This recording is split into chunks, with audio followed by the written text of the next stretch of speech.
तो आइए समिति के निर्देशानुसार भक्ति रस की कथाओं का आप श्रवण कर रहे हैं। बिल्कुल ऐसे भक्त की कथा जो भगवान ने उस भक्त के प्राण बचाकर वापिस और जीवन दान में दिया है। ऐसे भक्त की कथा भक्त मार्कंडे की कथा आप सुनने जा रहे हैं।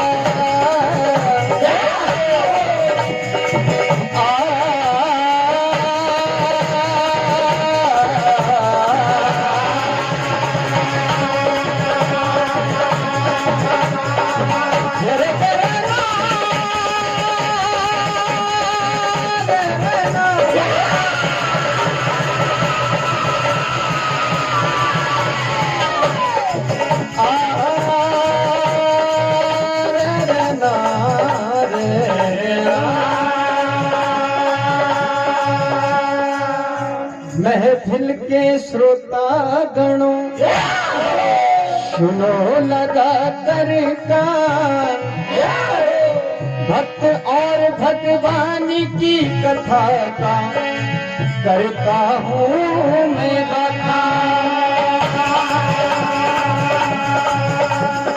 भक्त और भगवान की कथा है महान, भक्तों में एक भक्ति हुए मार्कंडे जी महान। कथा बड़ी ही लंबी है, जानकार लोग मंच पर बैठे हैं, ध्यान चाहूंगा।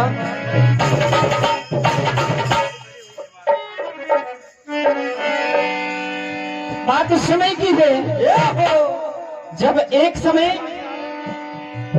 राजा मृकंडू और रानी मरुदती दोनों ही अपना जीवन यापन करते हैं।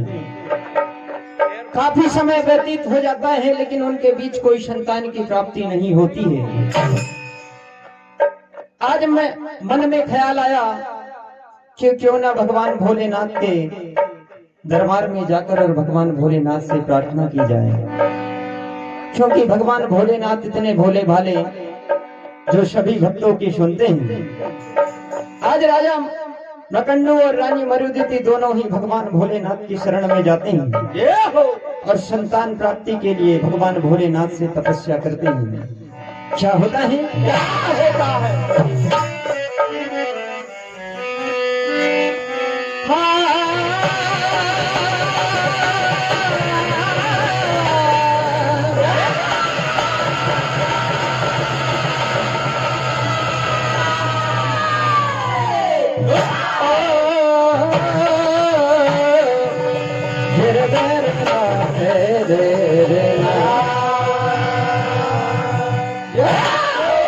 आज दोनों पति पत्नी भगवान भोलेनाथ का किस तरह से जाप करते हैं। हर सांसों पर भगवान भोलेनाथ का भगवान शिव का नाम जपते हैं। क्या होता है? और सांसों की माला पे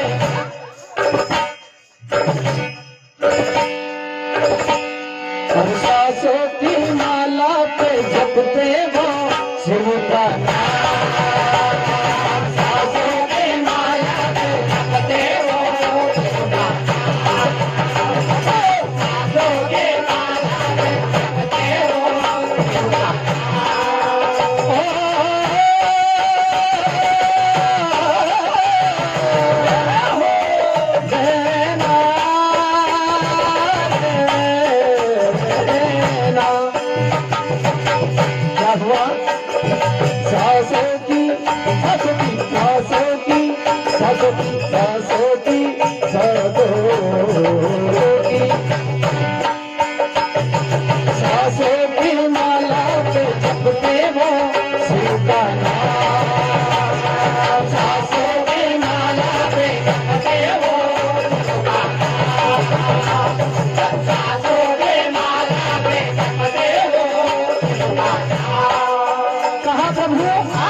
अरे कर दो कृपा इतनी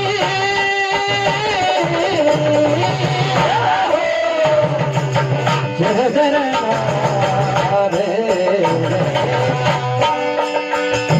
कर दो कृपा इतनी दे दो हमें संतान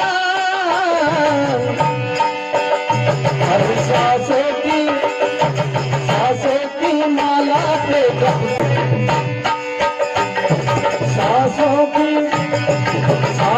की माला पे जपते हो शिव का नाम सांसों की माला पे जपते हो शिव का नाम सांसों की माला पे जपते हो शिव का नाम अरे कर दो कृपा इतनी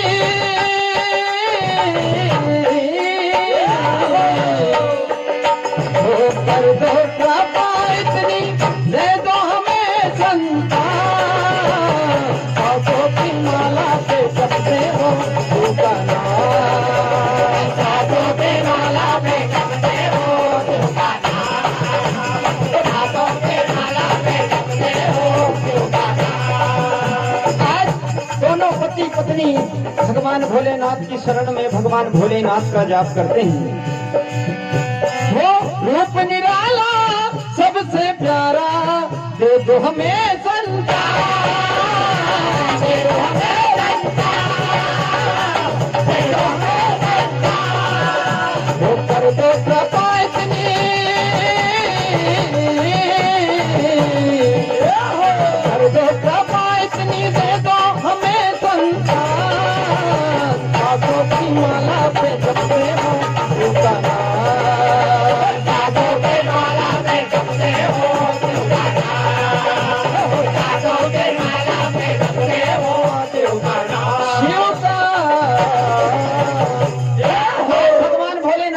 होते हैं और कहा मांगो तुम्हें क्या वरदान चाहिए।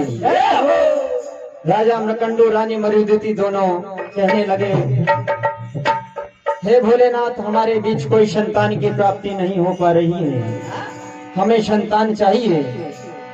भगवान भोलेनाथ कहते हैं तुम्हें कैसी संतान चाहिए।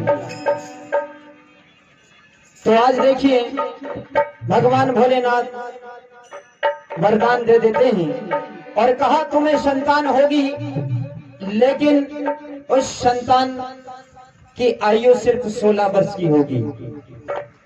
जो बालक होगा तो देखिए आज कुछ समय पश्चात राजा मृकंडू और रानी मरुदती के बीच में संतान की प्राप्ति होती है जिसका नाम मार्कंडे रखा जाता है। मार्कंडे ऋषि की शिक्षा आश्रम में पूरी हुई और उनकी सिर्फ 16 साल की आयु थी। 15 वर्ष आश्रम में पूरे होते हैं। जैसे ही 16 वर्ष समाप्त होते हैं उन्हें यमराज लेने के लिए आते हैं। उस 16 साल की उम्र में आश्रम में उन्होंने महामृत्युंजय नामक मंत्र की रचना करी थी। तो आज जैसे ही उम्र समाप्त होती है यमराज मार्कंडे के प्राण लेने के लिए आते हैं। भगवान भोलेनाथ वहीं पर प्रकट हो जाते हैं। कहा इन्होंने महामृत्युंजय नामक मंत्र की रचना करी है, आप इनके प्राण नहीं ले सकते। तो यमराज आज मार्कंडे ऋषि से कहने लगे जिन मंडलों ने भोजन नहीं किया भैया कृपा करके वहाँ समिति ने भोजन की व्यवस्था की है। राधे यादव जी के यहाँ पर जिन मंडलों ने भोजन नहीं किया है जब कृपा जाकर वहाँ भोजन कर लें।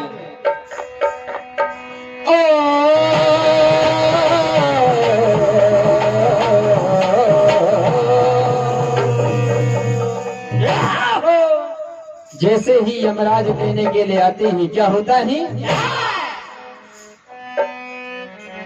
और तन से निकल गए प्राण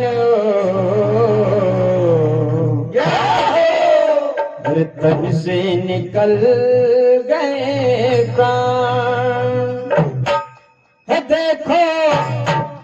देखो बारी उम्र 16 साल में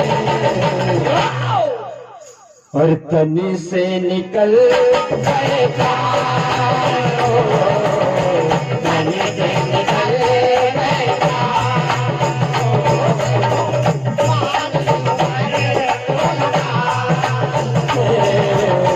तनी से निकल गए।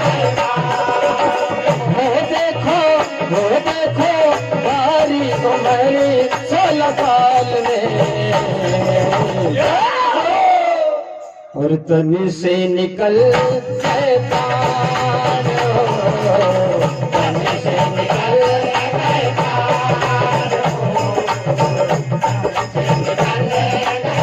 क्या होता है? पूरा हुआ है तेरी उम्र का देखो लेखा जोखा, पूरा हुआ है तेरी उम्र का देखो लेखा जोखा, पूरा हुआ है तेरी उम्र का देखो लेखा जोखा। आज यमराज जैसे ही मार्कंडे के प्राण लेने के लिए आते हैं, कहते हैं ऐसी विधाता ने खींची है किस्मत की रेखा, ऐसी विधाता ने खींची है किस्मत की रेखा, ऐसी विधाता ने खींची है किस्मत की रेखा। और भोले हुए हैं हैरान हो, भोले हुए हैं हैरान, वो देखो बारी उम्र 16 साल में